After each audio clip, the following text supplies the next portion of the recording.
ವಿಚಾರ ಈಗ ಸಾಕಷ್ಟು ಚರ್ಚೆಗೆ ಕಾರಣವಾಗ್ತಾ ಇದೆ. ತಿರುಪತಿ ತಿಮ್ಮಪ್ಪನ ಪ್ರಸಾದ ಲಡ್ಡು ಇದೆಯಲ್ಲ, ಆ ಲಡ್ಡುವಿನಲ್ಲಿ ಕಲಬೆರಕೆ ಆದ ಬಳಿಕ ಸಾಕಷ್ಟು ಚರ್ಚೆಗಳು ಕಾರಣವಾಗ್ತಿದೆ. ಅದರಲ್ಲೂ ಪ್ರಮುಖವಾಗಿ ದೇವಾಲಯ ಸರ್ಕಾರದ ನಿಯಂತ್ರಣದಿಂದ ಮುಕ್ತವಾಗಿರಬೇಕು. ಲಡ್ಡುವಿನಲ್ಲಿ ಕಲಬೆರಕೆ ಮಾಡಿರೋದ್ರಿಂದ ಬೇಸರ ಆಗಿದೆ. ಧಾರ್ಮಿಕ ಕೇಂದ್ರಗಳಲ್ಲಿ ರಾಜಕೀಯ ಹಸ್ತಕ್ಷೇಪ ಬೇಡ. ಸಂತರು ಮಠಾಧಿಪತಿಗಳ ಪ್ರತ್ಯೇಕ ವ್ಯವಸ್ಥೆ ಇರಲಿ ಅಂತ ಭಂಡಾರಕೇರಿ ಮಠಾಧೀಶರು ವಿದ್ಯೇಶ ತೀರ್ಥರು ಆಗ್ರಹಿಸಿದ್ದಾರೆ. ಸ್ವಯಂ ವ್ಯಕ್ತ ಭಗವಂತನ ಕ್ಷೇತ್ರದಲ್ಲಿ ಒಂದಾದ ತಿರುಪತಿ ತಿರುಮಲದಲ್ಲಿ ಭಗವಂತನಿಗೆ ಸಿದ್ಧಪಡಿಸುವಂತಹ ಲಡ್ಡು ಪ್ರಸಾದದಲ್ಲಿ ಅತ್ಯಂತ ಅಪವಿತ್ರವಾದಂತಹ ಅಂಶಗಳನ್ನು ಸೇರಿಸಿ ಅದನ್ನು ಭಗವಂತನ ನಿವೇದ್ಯ ಮಾಡಿ ಜನರಿಗೆ ಕೊಡತಕ್ಕಂತಹ ಒಂದು ಆಘಾತಕಾರಿಯಾದ ಸುದ್ದಿಯನ್ನು ಕೇಳಿ ನಮಗೆ ತುಂಬ ಬೇಸರವಾಗಿದೆ. ಯಾವ ಭಗವಂತನ ಪ್ರಸಾದ ಸ್ವೀಕರಿಸಿದರೆ ನಮ್ಮ ಮನಸ್ಸು ಶುದ್ಧವಾಗ್ತದೆ ಎಂಬ ದೃಢವಾದ ನಂಬಿಕೆಯಿಂದ ನಾವೆಲ್ಲ ಭಗವಂತನ ಪ್ರಸಾದವನ್ನು ಮನಃಶುದ್ಧಿ ಆಗ್ತದೆ ಅಂತ. ಆದರೆ ಇವತ್ತು ಇಂತಹ ಒಂದು ಅಪವಿತ್ರವಾದ ಅಂಶ ಸೇರಿ ಮನಸ್ಸು ಪ್ರಸಾದ ಆಗೋದ ಬದಲು ಅಪ್ರಸಾದವಾಗಿ ಬಿಡುತ್ತೆ. ಈ ಪ್ರಸಾದ ಅಪ್ರಸಾದವಾಗಿದೆ. ಅದರಿಂದಾಗಿ ಮನಸ್ಸಿನಲ್ಲಿ ಪ್ರಸಾದವೇ ಇಲ್ಲ. ಸಂಸ್ಕೃತಿಯಲ್ಲಿ ಪ್ರಸಾದ ಅಂದರೆ ಶುದ್ಧತೆಯೇ ಇಲ್ಲಂತಾಗಿದೆ. ಈ ಬಾಹ್ಯ ಈ ಒಂದು ಯಾರೋ ಪುರಾಗ್ರಹ ದೂಷಿತರ ಒಂದು ಅಧಿಕಾರದ ಹಸ್ತಕ್ಷೇಪದಿಂದಾಗಿ ಇಂತಹ ತಿರುಪತಿ ದೇವರ ಭಕ್ತರು ಬಹಳ ಭಾವುಕತೆಯಿಂದ ಸ್ವೀಕರಿಸುವ ಪ್ರಸಾದದಲ್ಲಿ ಇಂತಹ ಒಂದು ಅಪವಿತ್ರ ಅಂಶ ಸೇರಿಕೊಂಡಿದ್ದು ಈ ವಿಚಾರ ಈಗ ಸಾಕಷ್ಟು ಚರ್ಚೆಗೆ ಕಾರಣವಾಗ್ತಾ ಇದೆ. ತಿರುಪತಿ ತಿಮ್ಮಪ್ಪನ ಪ್ರಸಾದ ಲಡ್ಡು ಇದೆಯಲ್ಲ, ಆ ಲಡ್ಡುವಿನಲ್ಲಿ ಕಲಬೆರಕೆ ಆದ ಬಳಿಕ ಸಾಕಷ್ಟು ಚರ್ಚೆಗಳು ಕಾರಣವಾಗ್ತಿದೆ. ಅದರಲ್ಲೂ ಪ್ರಮುಖವಾಗಿ ದೇವಾಲಯ ಸರ್ಕಾರದ ನಿಯಂತ್ರಣದಿಂದ ಮುಕ್ತವಾಗಿರಬೇಕು. ಲಡ್ಡುವಿನಲ್ಲಿ ಕಲಬೆರಕೆ ಮಾಡಿರೋದ್ರಿಂದ ಬೇಸರ ಆಗಿದೆ. ಧಾರ್ಮಿಕ ಕೇಂದ್ರಗಳಲ್ಲಿ ರಾಜಕೀಯ ಹಸ್ತಕ್ಷೇಪ ಬೇಡ.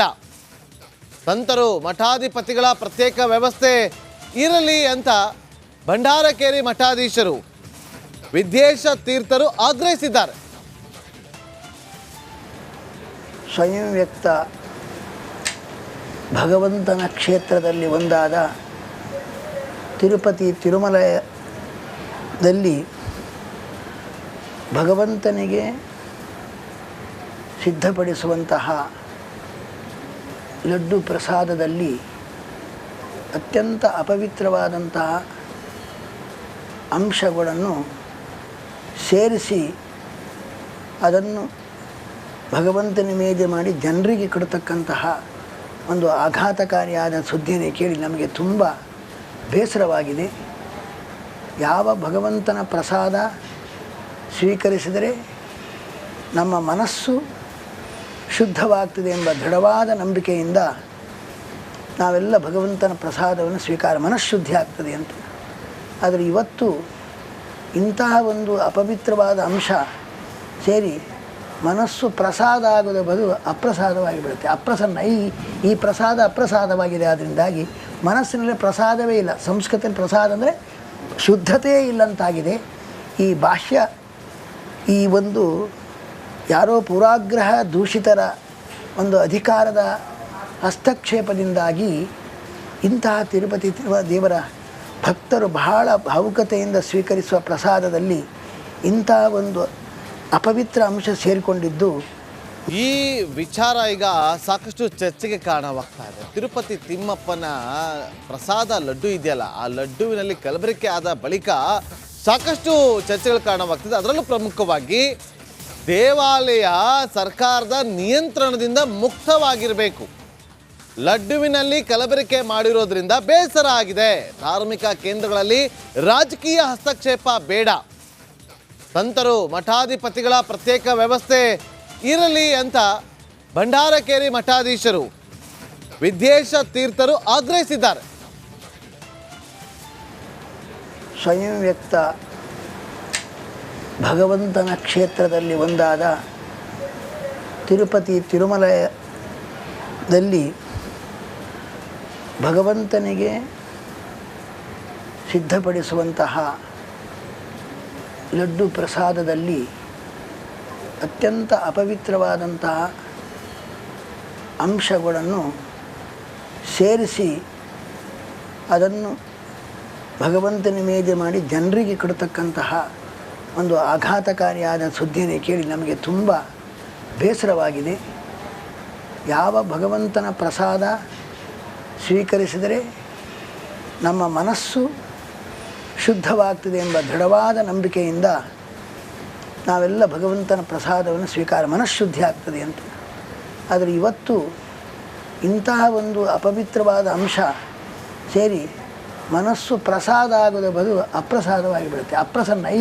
ಈ ಪ್ರಸಾದ ಅಪ್ರಸಾದವಾಗಿದೆ. ಅದರಿಂದಾಗಿ ಮನಸ್ಸಿನಲ್ಲಿ ಪ್ರಸಾದವೇ ಇಲ್ಲ. ಸಂಸ್ಕೃತದಲ್ಲಿ ಪ್ರಸಾದ ಅಂದರೆ ಶುದ್ಧತೆಯೇ ಇಲ್ಲಂತಾಗಿದೆ.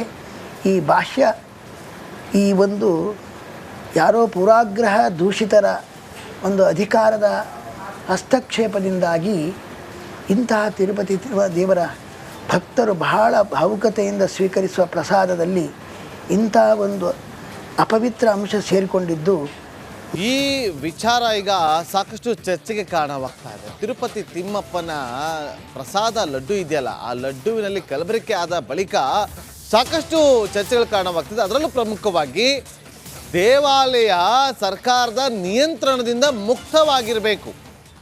ಲಡ್ಡುವಿನಲ್ಲಿ ಕಲಬೆರಕೆ ಮಾಡಿರೋದ್ರಿಂದ ಬೇಸರ ಆಗಿದೆ.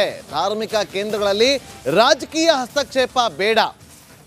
ಸಂತರು ಮಠಾಧಿಪತಿಗಳ ಪ್ರತ್ಯೇಕ ವ್ಯವಸ್ಥೆ ಇರಲಿ ಅಂತ ಭಂಡಾರಕೇರಿ ಮಠಾಧೀಶರು ವಿದ್ಯೇಶ ತೀರ್ಥರು ಆಗ್ರಹಿಸಿದ್ದಾರೆ. ಸ್ವಯಂ ವ್ಯಕ್ತ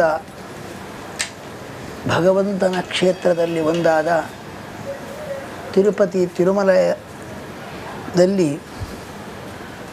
ಭಗವಂತನಿಗೆ ಸಿದ್ಧಪಡಿಸುವಂತಹ ಲಡ್ಡು ಪ್ರಸಾದದಲ್ಲಿ ಅತ್ಯಂತ ಅಪವಿತ್ರವಾದಂತಹ ಅಂಶಗಳನ್ನು ಸೇರಿಸಿ ಅದನ್ನು ಭಗವಂತನ ಮೇಲೆ ಮಾಡಿ ಜನರಿಗೆ ಕೊಡತಕ್ಕಂತಹ ಒಂದು ಆಘಾತಕಾರಿಯಾದ ಸುದ್ದಿಯನ್ನು ಕೇಳಿ ನಮಗೆ ತುಂಬ ಬೇಸರವಾಗಿದೆ.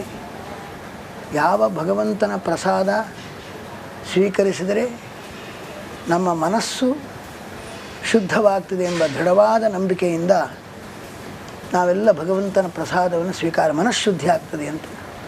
ಆದರೆ ಇವತ್ತು ಇಂತಹ ಒಂದು ಅಪವಿತ್ರವಾದ ಅಂಶ ಸೇರಿ ಮನಸ್ಸು ಪ್ರಸಾದ ಆಗೋದ ಬದಲು ಅಪ್ರಸಾದವಾಗಿ ಬಿಡುತ್ತೆ.